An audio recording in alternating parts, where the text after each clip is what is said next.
Hey, what's up? So, I want to make this video about mirrors. I mean, mirrors are a funny thing, like I have,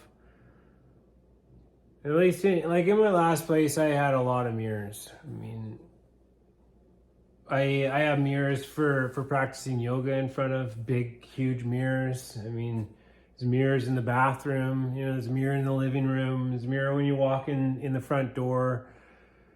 Mirrors, they're everywhere. They're in your car. You flip down the visor thing, it's a mirror. There's a mirror right there. It's just, every time you walk by a mirror, when you're walking through a mall and you see your reflection in something, and it's just like, you know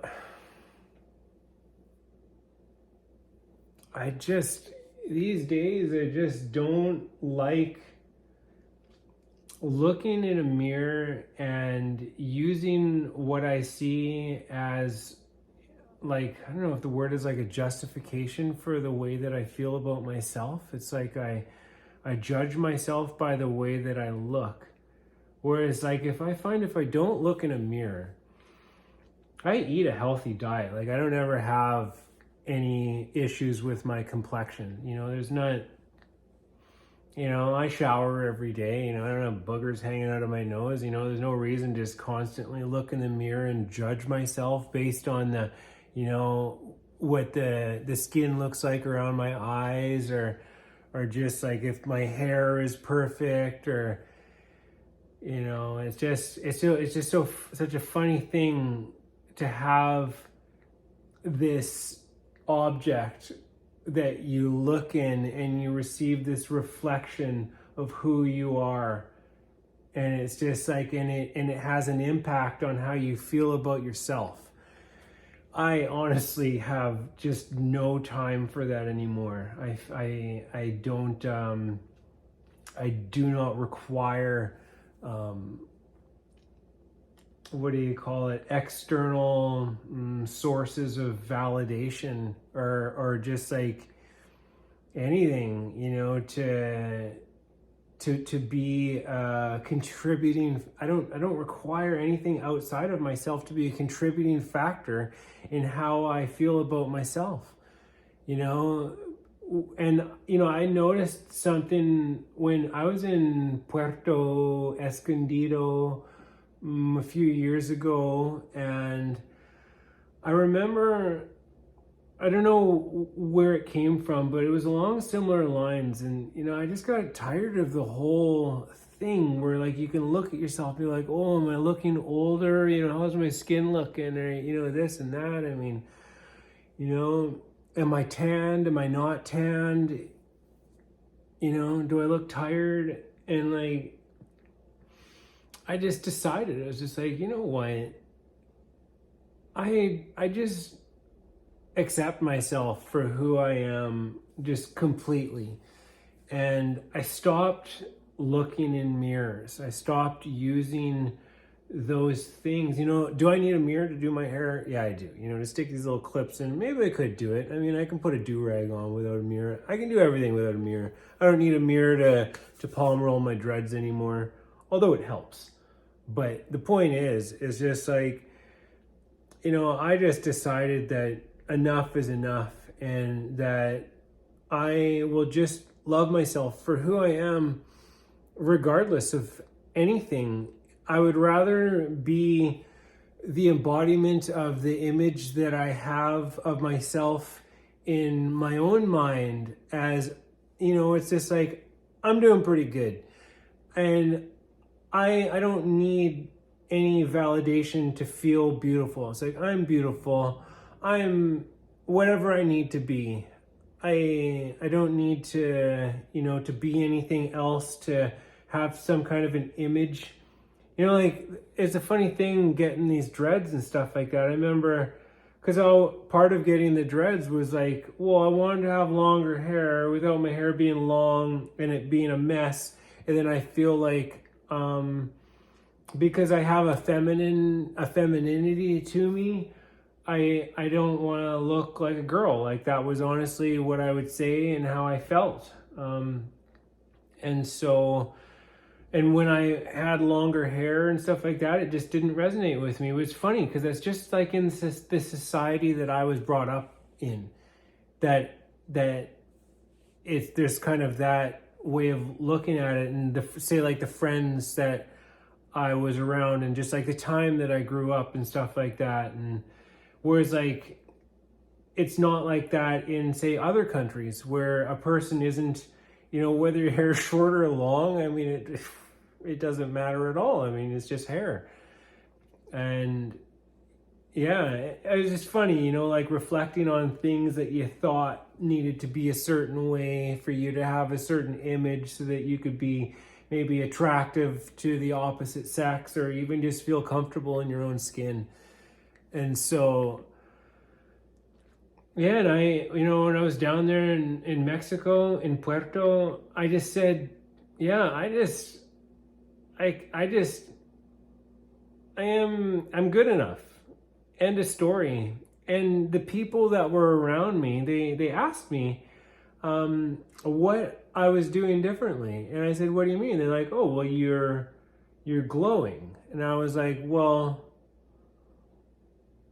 honestly, I mean, the only thing that I've done differently, and these are people that I was hanging out with, they're like, wow, you look great. And I was like, the same routine that I was doing, other than I was unconditionally accepting myself for who I am and not being judgmental about myself, and feeling down about a reflection that a shiny surface is giving me. I just, and I guess for myself, there was something empowering about that. And it's just like, no, I'm the image that I have of myself. I'm a joyful person. I'm full, because it brings you joy to have arrived at a place of self-acceptance and to just love yourself unconditionally. I mean, so yeah, I mean, and it's just funny. The transformation was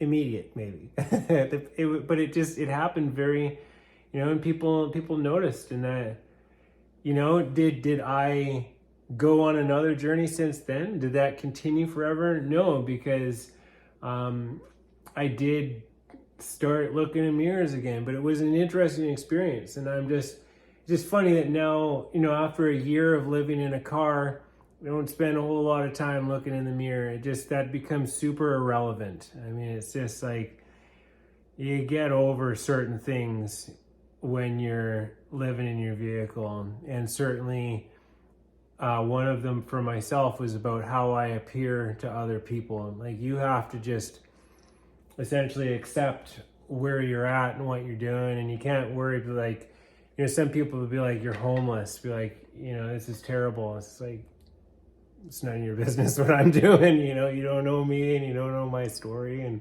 what I'm doing. So, yeah. But then being back in this house and stuff like that, and it's so easy to get caught up in those things. And